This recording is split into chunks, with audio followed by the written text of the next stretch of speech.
Welcome back to Bunters Yard. Today we are weathering these Bachmann MFA wagons. These are for the Bunters Yard layout. We've got 4 of these and 2 of the MEAs, which are slightly bigger. They look very similar, same coloration, a slightly different design, but they kind of match in a rake. And we're going to weather them all a little bit differently. Don't make them, too uniform. Obviously a bit of variety. Some are going to be more weathered than others. But anyway, we're going to do this one today. I think the first thing to do, from experience, is we're going to take this apart. So just going to take these 2 screws out, and then the whole thing will come apart quite easily. There we go. Just pop that to the side. Now the screws, just for me, it's just easier. Pop them back in the holes there, and otherwise I'll lose them. But it also gives you something to hold on to if you need to not hold on to the model and so on. So just kind of pop them in there, get them say somewhere safe, and we'll dispense with the chassis. We'll come back to that in a bit. We'll weather them separately, and then we'll marry them together and sort of blend them in.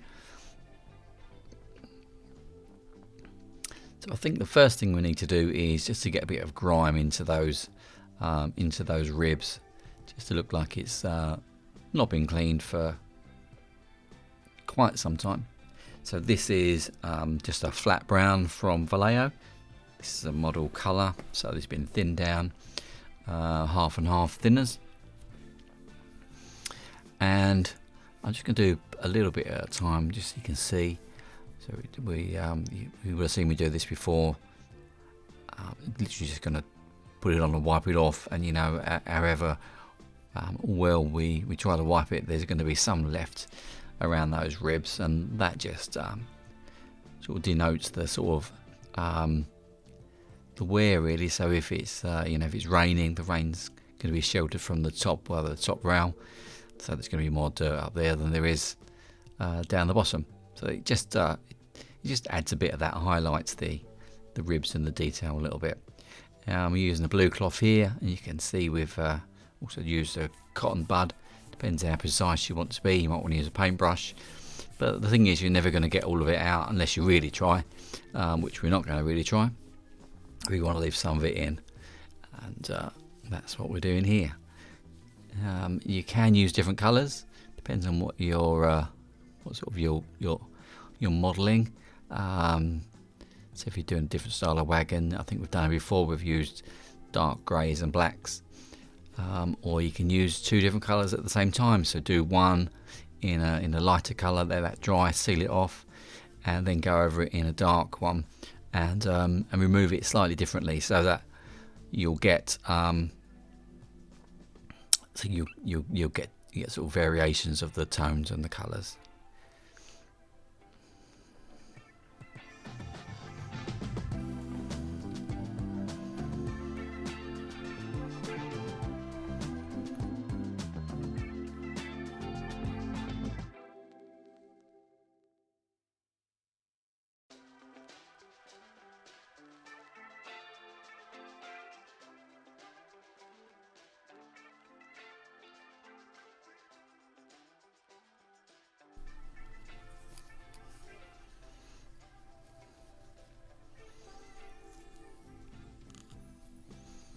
Some of this detail is visible up from underneath the chassis, so we're just going to blowing around the edge here, just so if it's seen from that particular angle, it's not going to be completely clean plastic. We're going to treat it very, very similar. So just put it on and just wipe it back. There's really not a lot of this you're going to see, but just in case, the centre part is covered, so I'm not going to worry about that. And then this one is probably not going to have a load. So I'm probably just have this empty or very minimal something in there. So I'm not going to spend too much time on the inside though. I'm just going to put a bit of this flat brown, which is like a rust, looks like rust on this bit, and we'll just wipe it off, like we did, and it will just leave a grime there. And we'll do some other bits to it later on as well, just to make it look a little bit better.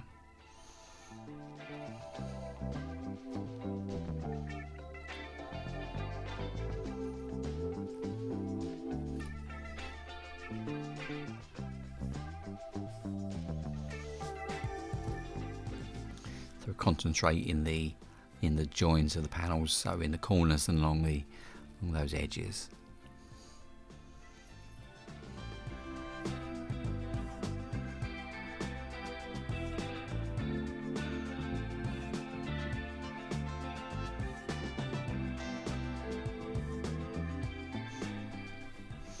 Our next colour we're using is just one of two colours actually we're using today.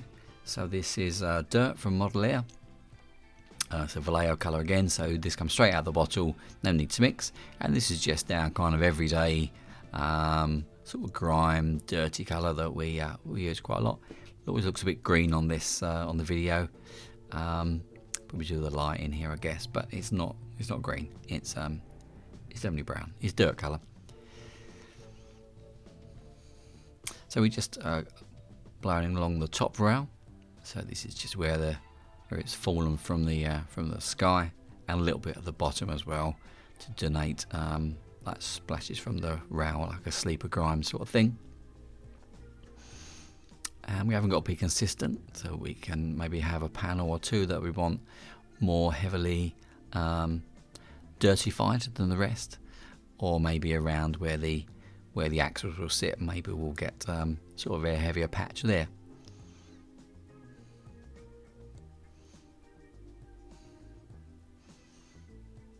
So looking at pictures of wagons that are used in the real world, the weathering and the dirt and the grime doesn't seem to be any uniform pattern. If you look at between one wagon and another, they're all going to look slightly different. So there's no right or wrong way to do this most of the time, and even on the same wagon, different sides will be different, different patternation. So yeah, just do whatever you fancy really. And we're going to just quickly put a quick line of dirt along the bottom. So it's not going to be seen much anyway, but just in case it is, we're done.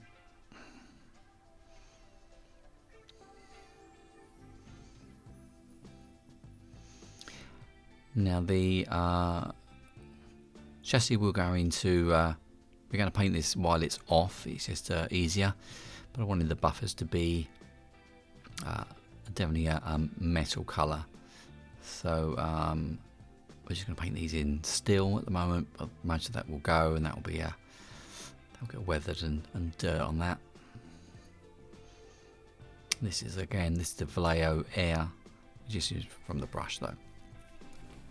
And then back to our dirt, we've still got in the airbrush, and we're just going to paint everything basically.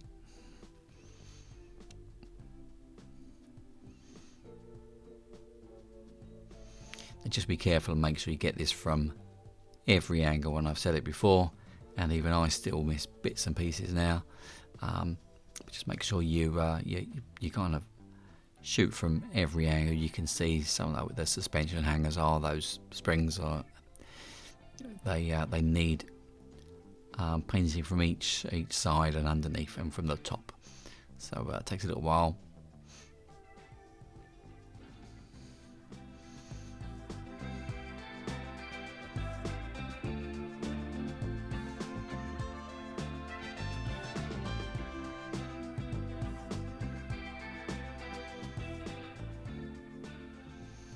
There's a little bit going on the buffers. I'm not really fussed about that. They need some dirt on them anyway. I don't want them to be too pristine.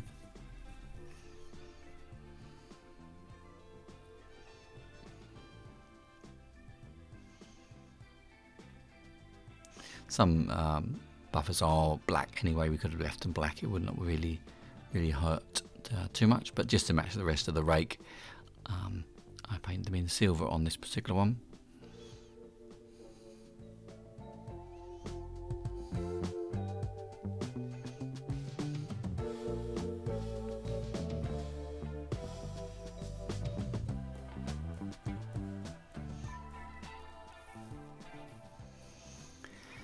And then while we've got the wheels off, we might as well put some colour on those. We're using the flat brown again. So just mix 50-50 with thinners. and we're just going to paint them on.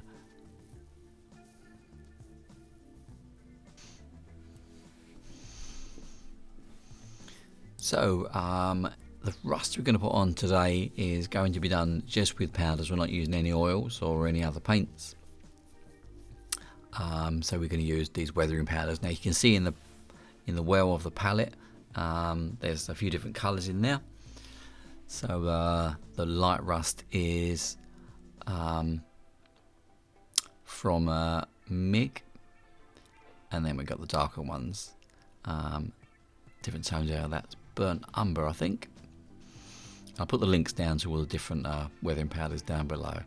So with a fine brush, I'm just going to dot in where we want the rust to start from, and we're going to brush it in with a softer flat brush, and that just gives like a streak of the rust. Now oils are a bit more controlled. You know, if you want a finer streak, then that's the way to go.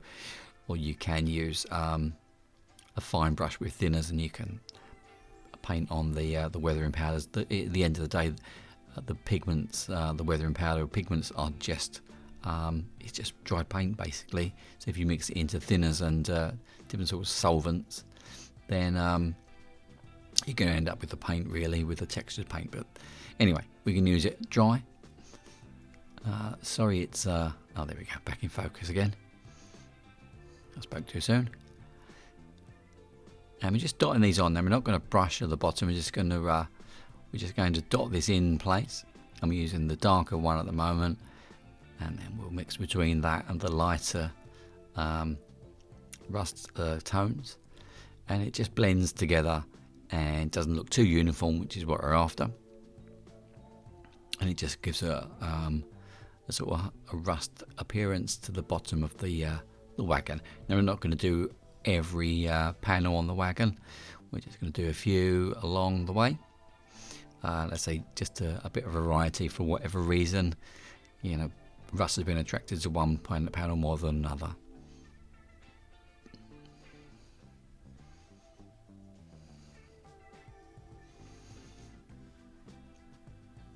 Just trying to be random. It's quite tricky to be random. Quite a lot of the time, you end up starting to see patterns emerge, or you may sort of favour one one side of a panel for your rust than another. So trying to be random.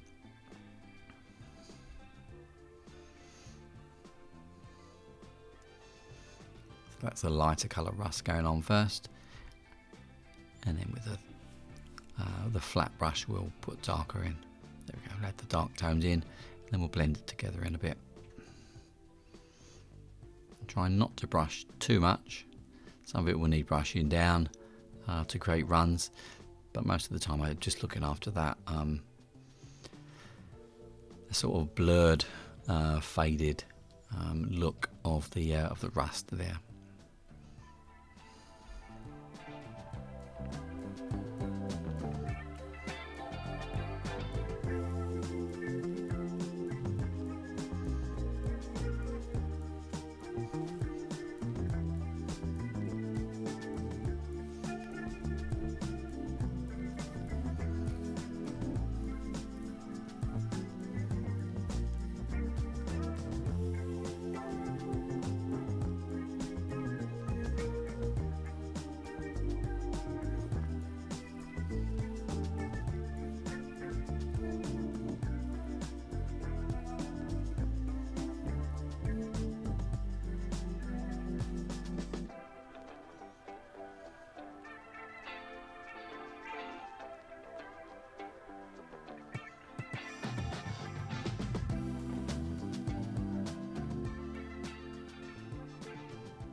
So once we've done the rest of the wagon, we just need to add some chalk marks. That's not something we've done before, but we found this new propelling pencil with the white lead in, which is really nice and fine and so easy to use.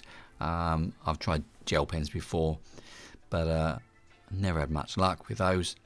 But this is so this is let's say a propelling pencil. We can change the leads in these. These markings I've seen on other wagons, I'm just trying to be fairly sort of generic with these. They don't mean anything in particular on this particular wagon, but they're just to suggest a marking. And we're going to put some weather powder over this in a bit, otherwise they will look too white and too bright.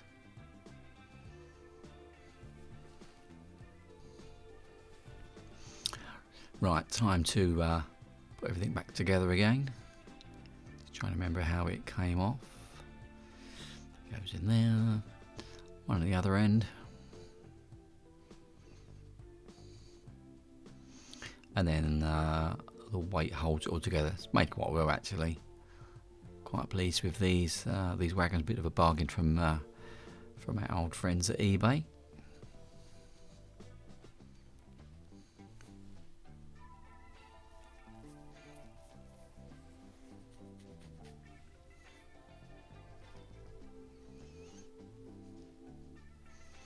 That's it. Pop the wheels in. Now we haven't lacquered the wheels as yet. We're going to put some weather powder on those, and then we'll lacquer them in situ in a moment when we do the rest of the wagon.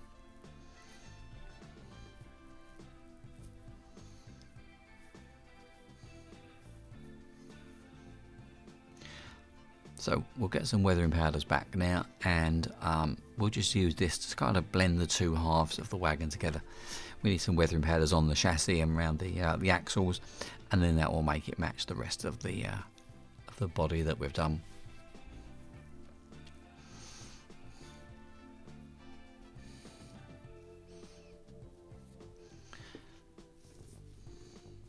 So the powders I leave in the well of the pallet, and then you can sort of mix and match as you go. So rather than having 2 or 3 colours, you can mix and have an infinite amount of shades of a rust. It just gives a more of a depth and variation when we use our powders.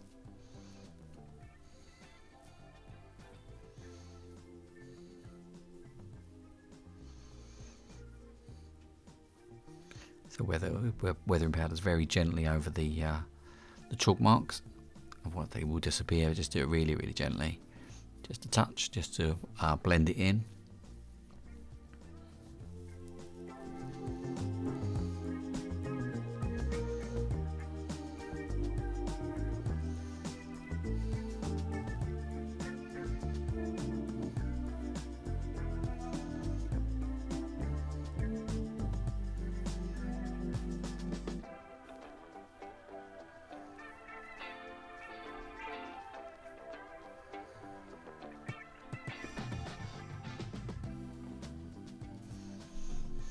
We're just aiming to get the dirt in the from the weathering powders in the sort of areas where you think the mud would collect. So at the ends of those chassis rails, those beams, they would go there. Maybe you collect there, or around some of the connections and the joins.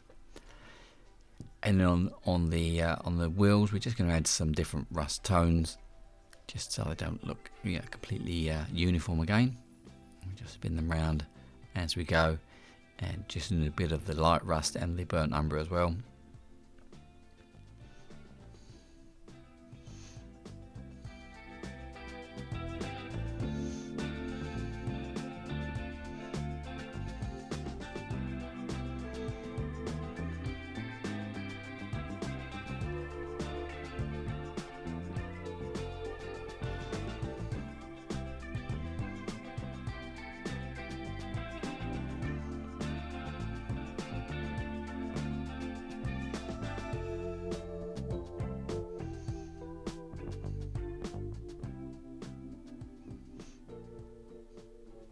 Then once that's all done, we'll just use the remains of the powder inside. We're going to concentrate again on the corners of the wagon.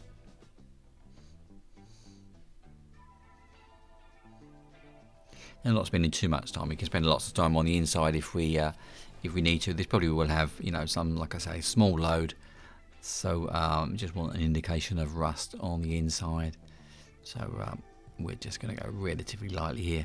We're using a mix of all the different colours in the weathering well palette thing. All the different powders are. So a mix of all those different powders.